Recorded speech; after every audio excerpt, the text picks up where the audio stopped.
COPOs are turning into a natural villain at Pure Stock. They show up and they don't show any mercy.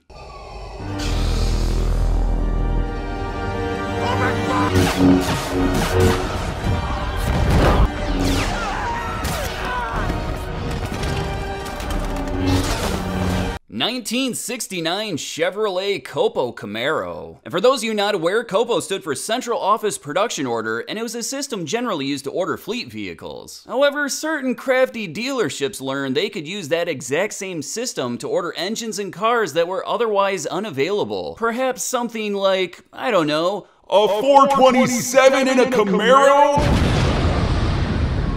This car left the factory as a standard COPO Camaro, which was order number 9561, and that got you the all-iron 427. However, the owner wanted to save that original engine, so he pulled it, and now in its place sits one from COPO order number 9560, which you might know as the ZL1. And with the ZL1, you got an aluminum block, cylinder heads, and intake manifold. The carburetor was a Holley 850. You also got an aggressive solid lifter cam, and the compression ratio was 12:1. Altogether, this thing was rated 430 horsepower at 5,200 RPM and 450 pound-feet of torque at 4,400 RPM. The bottom line, this car knew how to party. The COPO is such a terror. If there was only some sort of hero that could step up and destroy it.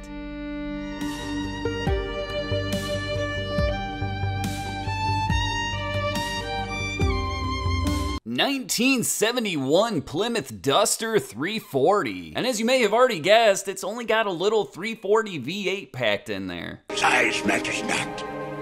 Look at me. Judge me by my size, do you? Psh. Size matters not, I wish. And that little 340 was rated 275 horsepower at 5,000 RPM and 340 pound-feet of torque at 3,200 RPM, all with a compression ratio of 10.3:1. I should mention that this car is an all-out pure stock drag racing build. Every mod that they allow, well, this car is taking advantage of it. So with the right mentor, perhaps this car could pull off an upset. Ugh, Hemikuda Kenobi, is that you? There were a couple different transmissions available in the COPO Camaro, and as you can see, this one's got the ultra cool 4-speed manual. And come on, that red interior with the white exterior, that is a match made in heaven. I definitely approve. Erection I have. The Duster 340, on the other hand, went a different route because it's got a TorqueFlite 3-speed automatic, so it might have a slight advantage off the line. I mean, assuming that the driver has had adequate training. Use the Force 340 to anticipate the green light.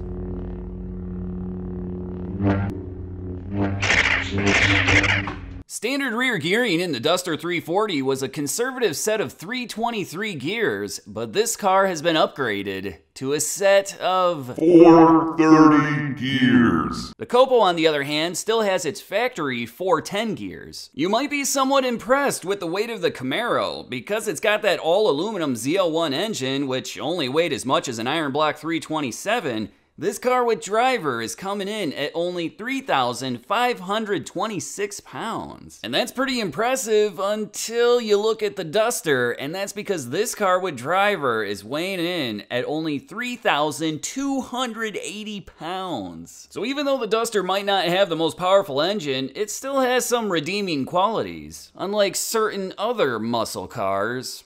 Hey! The Duster 340 was a fantastic deal in 1971. It started out at only $2,703. The automatic transmission was another $200, and SureGrip was going to set you back another $41. That gives you an absolute cheapest total of only $2,944, and adjusting for inflation, that's only $18,927 today. And then we've got the ZL1. The base price of a Camaro in 1969 was $2,727. The 4-speed was $195, positive traction $41, power front disc brakes were $64.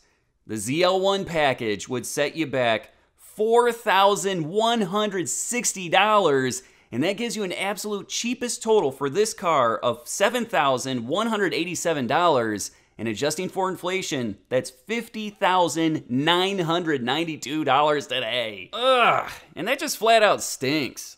I recognized your foul stench when I was brought on board.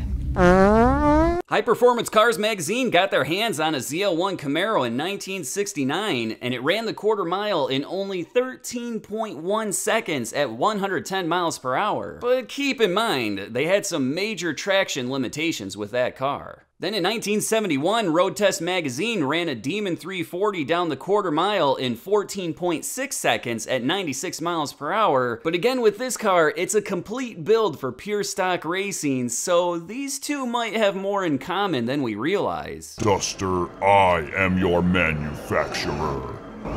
That's impossible! Hey, I was just kidding! Just a little bit more information before we check out that first race. At the time of filming, temperature was 57 degrees, humidity 44%, elevation 944 feet, and barometric pressure 29.44 inches. There were also some major traction issues that day, so that might play to the advantage of the Duster. How about we check it out? The Duster, okay. So he wants to transpose, but sometimes he drives the Challenger, and in the left lane is the 427 Camaro.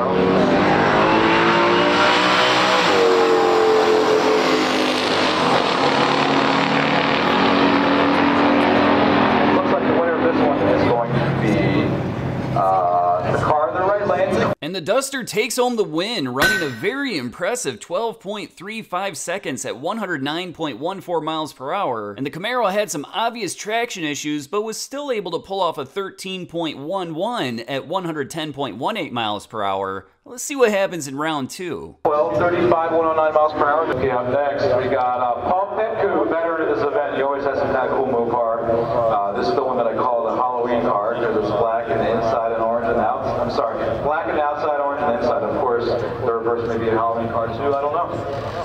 And this '69 Camaro 427.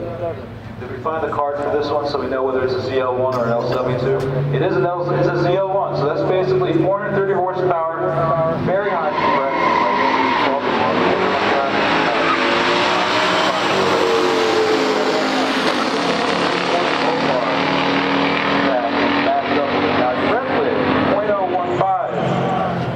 And in the second round, the Duster red lights, giving the automatic win to the Camaro. And even though he had some major traction issues, he was still able to run a 12.78 second quarter mile at 114.79 miles per hour, compared to the Duster's 12.34 seconds at 109.38 miles per hour. And since it looks like things are tied up, how about we check out that final round? 12:34, 109 miles per hour at the 340, going against the ZL1 Camaro.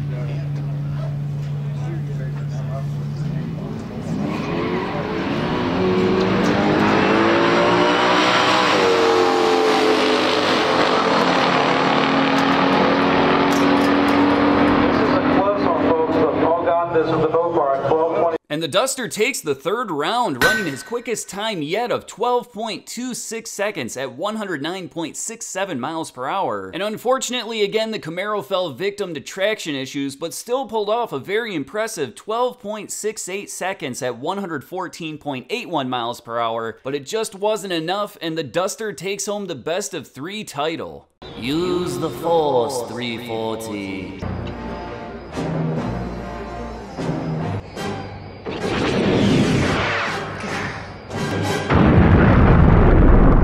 And I feel like I should mention that the Camaro's qualifying ET was only 12.37 seconds, but this was just one of those days at the track where you can't get any traction, and sometimes that's how it goes. Regardless, let's check out all three races one more time without any interruption. He wants to transpose, but sometimes he drives the Challenger, and in the left lane is the 427 Camaro.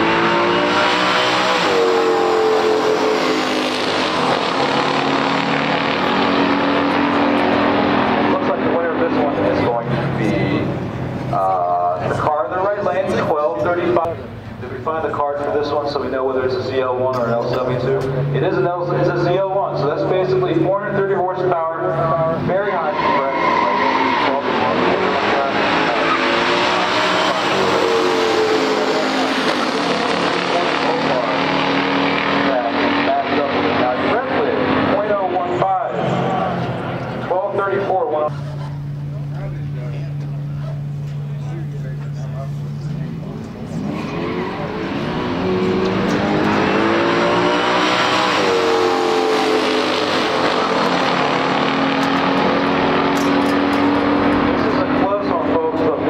This with the boat bar at 1226 at 109 miles per hour. Thanks for watching, I really appreciate it. Don't forget to hit the like button and subscribe to the channel. And come on, find us on Instagram, guy. What are you doing with your life?